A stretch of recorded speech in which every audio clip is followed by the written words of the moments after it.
All right, guys, I got a few things on here, but I'm gonna tighten it up because we don't want to go all night long. Number one, I'm gonna go to a radio show I just listened to this week.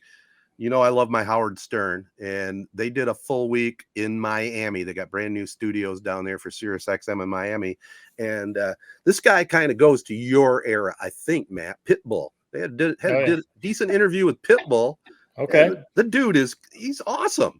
Mr. 305. Yeah, absolutely. I like his music, but the interview was really, really good. He figured it out. He's an entrepreneur, but his life wasn't all that good growing up. But he has figured it out, and Pitbull's my man now, man. I loved it.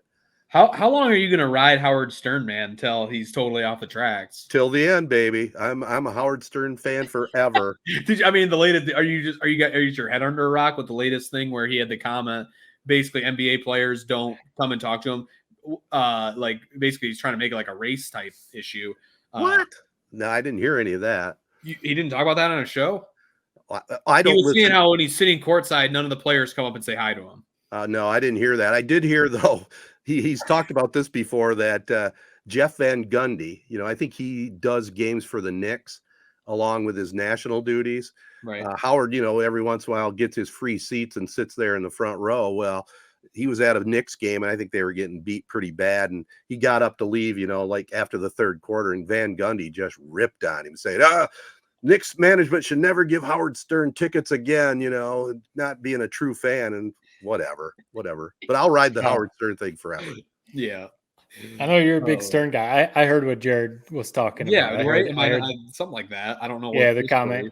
He said something about how Spike Lee. He said, it was something along the lines of like, why do all the players go to talk to Spike Lee or something like that? Like, no one ever comes to talk to me. And so then obviously, people were like, these players don't even really know who you are, but everyone knows who Spike Lee is.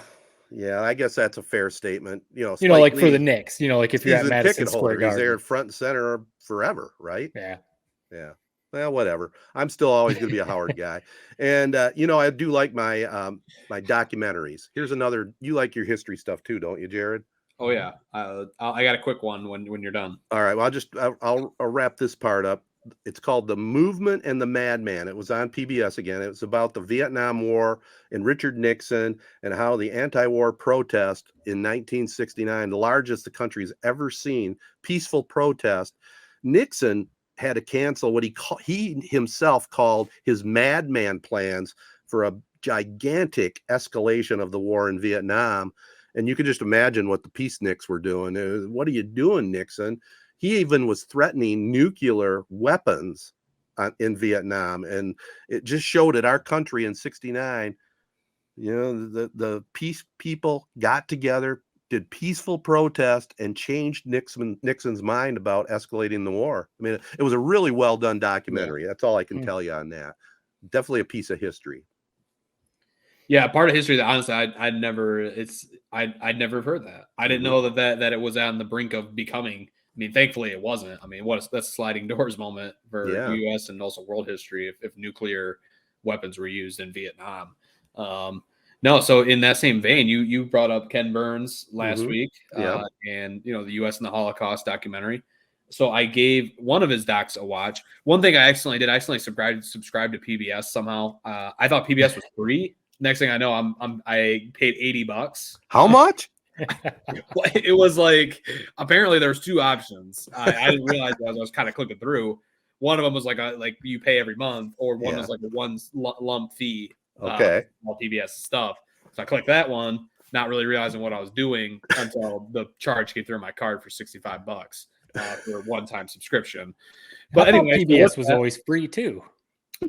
I don't know, man. I couldn't find it for free. Apparently not online. No, not easily. So I finally watched one of Ken Burns' docs. Made it about 30 minutes into it. I see why people like it. I really do, man. I really, it's impressive what he does with photos. How that's like his main, it's not a lot of visuals, it's a lot of photos that he uses. Burns effect. I'm not saying, obviously, he doesn't need my blessings for if he's a damn good filmmaker. He is. It's just, it's not my speed. Mm-hmm. I watched the baseball one. I watched the first part of the one set in like when it was talking about the first start of baseball in the 1700s. This isn't really familiar. Let me see if it's maybe just the time period I'm not getting into. So then I watched the 11th inning, watched the first like 30, 35 minutes of that, got through kind of Barry Bonds' whole home run chase. And I just said, you know what? This just ain't for me, man. I see the appeal. I appreciate it. It's just not for me. So my overall rating, it's good. I see why people love it. It's just not my speed. Fair. I think speed is the main thing with his documentaries. They are very slow and dense. Mm-hmm. And I mean, maybe that's exactly what you want out of a historic documentary. You're not watching some, spoofy movie, hour and a half, right. That's it for the big screen or whatever. If you're watching a documentary like that, you want to learn. Mm-hmm. And that's what he's going to teach you about baseball, about the World War I, or, whatever it is. Yeah, you're going to learn a lot, but you better have some coffee or you better have something to drink because it's pretty slow. And like you said, because it's a lot of photos, if it was a lot of cool historic video, that might kind of keep you engaged. A ton of interviews, maybe that would be different. But when it's just like narration and photos, it is a little bit like, so. Well, and I think it does fall into our generation thing a little bit too, with the baseball one, growing up as a kid, I read books. I read books about baseball. I knew all about Babe Ruth and Lou Gehrig and, even to a certain extent, Joe DiMaggio, Mickey Mantle, and, the different Tigers in their eras. Just got all your information from books. And then, growing up, we did have obviously Ernie Harwell on the radio, listening to Tiger games. You'd have your game of the week. It was kind of, just think about what I had to grow up with, you guys. It's been one game a week on TV. And when I got a little older, the Tigers might have 40 games out of the whole season. Now you got it all. We got it all. If you want to pay for it, you can watch all the major league games if you want to. So definitely times have changed. It's definitely an attention span thing. I mean, like you said, Jared, you can appreciate what it is. You can see the value in watching baseball, the documentary, but it's pretty slow. It's just like, I don't know. It's impressive, people that you watch. I mean, I don't know. Maybe like the U.S. and the Holocaust, it wouldn't be that because it's just the 3 parts, 2 hours a piece. Yeah. Maybe it moves a little bit quicker. And again, maybe I wasn't in the right frame of mind to be watching it. It wasn't exactly what I expected. I should have given PBS, given their narration, given your guys how you guys talk about the photos. I probably should have realized what I was getting myself into. But it for a Sunday afternoon, I was looking for something to pick up my juices a little bit, and it wasn't hitting. Yeah, even baseball with Ken Burns, I could see what you're saying, Jared. It's definitely a slow pace, like the national pastime used to be. You know what I mean? There's no pitch clock on Ken Burns. No, man. You're getting it all. No pitch clock. All right. PBS says whatever you need, Ken, you've got it. Exactly. And again, on the classic pick of the week, I just want to verify or clarify one thing. I'm not trying to talk anybody into rewatching something. I'll try to point out if you've never seen it. I'll tell you if I think it's good or not. And I think we touched upon it last week, The Natural. I just finished watching it. It's probably the second or third time I've seen it, but it was like, it's funny how when you don't see a movie for a long time, you might remember bits and parts, but it's still like watching it brand new. Yeah. And everything about The Natural was good. The two key things I really liked was the story itself, because, it's a classic, classic ending. Let's put it that way. And the music, the final music scene where the home run gets hit.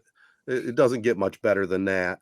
But the one complaint I do have is, and it was even talked about when the movie came out, it was starring Robert Redford as a guy, at the twilight of his big league career. He had some issues leading up to making his debut. He was out of baseball for 15 years out of high school. Well, Robert Redford, when this movie was made, was 48 years old. And they're trying to show that, well, yeah, he looked good. He looked good. Don't get me wrong, for a 48-year-old, but trying to sell a major league baseball player at 48 was a little would have taken me right out of it. I wouldn't have been able to get past that. The entire look. Is that the famous what's the famous movie with like the exploding lights? That's it. That's it. What, he hits a home run and it smashes the light? Yeah. Kind of paint the picture a little bit. When he was a little kid on the farm, his dad was a farmer, and lightning struck the old hickory tree and shattered it down the middle. Well, he took a piece of that tree and made a bat out of it. It was called, I forget what it was called, Wonder Boy, I think it was. Wonder Yeah, Wonder Boy. And he took that bat to the major leagues with him, man, and that's how he became dominant that And one that's how he year. mashed a home run that was like 900 feet. Oh, Exactly. that's Exactly. So that's it's a good movie. It is. You know, maybe a little cheesy in certain parts, but it's still a cool baseball movie. Bull Durham is one that I would always recommend. I think Bull Durham is a really cool baseball movie. Again, I like Kevin Costner a lot, so that's big, but that's just a classic old baseball movie to me. I think Bull Durham was probably the one that comes closest to really portraying baseball. You know, I mean, they actually looked like they were playing baseball, and Costner could throw. You know, so. Yep. Yeah. And Tim Robbins, you could tell he could actually throw, so he was good. The thing that always drove me crazy in baseball movies and sports movies in general, when they have a play-by-play guy and he's doing play-by-play over the PA system. Yeah. Come on, pretend at least you know what's going on. All they need for that is literally show one shot of the guy like on the radio, or say you're on W, and everyone would be like, yeah, okay, that makes sense. But they never do that. I know one thing they've always pointed out about baseball movies that's kind of funny, and it's kind of like crazy to think they would do this. So, you know, when they fill up a baseball stadium with a ton of extras, you know, to shoot the scenes, it's just a bunch of people that showed up as extras. Right. So, like, for example, with Major League, you know, the movie Major League, when they pan up to the stands, you know, at the time it was the Cleveland Indians, no one in the stands is wearing any Indians gear. It's all just like regular clothes or whatever. So it's like, how do you not just print off like 10,000 generic t-shirts to hand out to everyone or something like that to make it look a little realistic? Yeah. I remember you know, as a kid, I loved the movie Rookie of the Year. And it was the same thing with that. He played for the Cubs, and it was no one in the stands was wearing Cubs stuff, you know. So just goofy stuff like that with movies. Now that's a great flick. I'll be the first to say it. That's maybe the all-time baseball. My suggestion of the week. It's hilarious that we ended up talking about it. Kevin Costner finally watched it. Field of Dreams. Good flick. Obviously, I see the appeal. You know, didn't totally get the mass like infatuation with the flick. I think it's maybe because Kevin Costner was kind of that guy at the time when it came out or when you first saw it. So people were like, I just love it because Kevin Costner is kind of the man right now. Good flick. The plot sort of confused me in some ways. I didn't totally understand. What it all had to do with Shoeless Joe. Maybe I just was looking at my phone too much. I didn't totally understand the whole Shoeless Joe Jackson angle and that whole part of it. But in terms of the actual field and how this movie has been remembered and just the current MLB event that's played, you know, every year there, I love it. You know, it doesn't have to be a perfect flick to be a perfect recommendation. So if you're looking for something to watch on a summer night, take it from me who waited all these years to finally watch it. It's worth a watch. It's not perfect, but it's a good flick. I think that's a 100% baseball nostalgia movie. Like, I think that's what that whole movie is about. You know, obviously there's the father-son connection, and that's kind of the whole moral of the story, maybe in the end, but it's just nostalgia. It's someone who loved baseball, so he chopped down his cornfield to put up a baseball field, and you know. Well, you had to appreciate the twist at the end there with old Moonlight Graham. You know, he made his one appearance, he batted once or was in the field once, and then he came out of the field to save the girl. I mean, that was kind of cool, I thought. Yep. Yeah. I don't have any real complaints about the movie. It just, I mean, people really, really, really love it. So I just felt like I was kind of going into it with like a negative mindset. Like, there's no way it's that good. Right. But it's just the whole nostalgia thing. And, you know, I could see like, it seems like it's perfect for like somebody who is Matt's age, where you watch that when you're a kid and it's new enough where it's not, you know, super dated. And you get when baseball's at its peak. So you just really loved it. So it's a good flick. I gave it 2.2 thumbs up on the the scale. Pretty good. All right. Pretty good.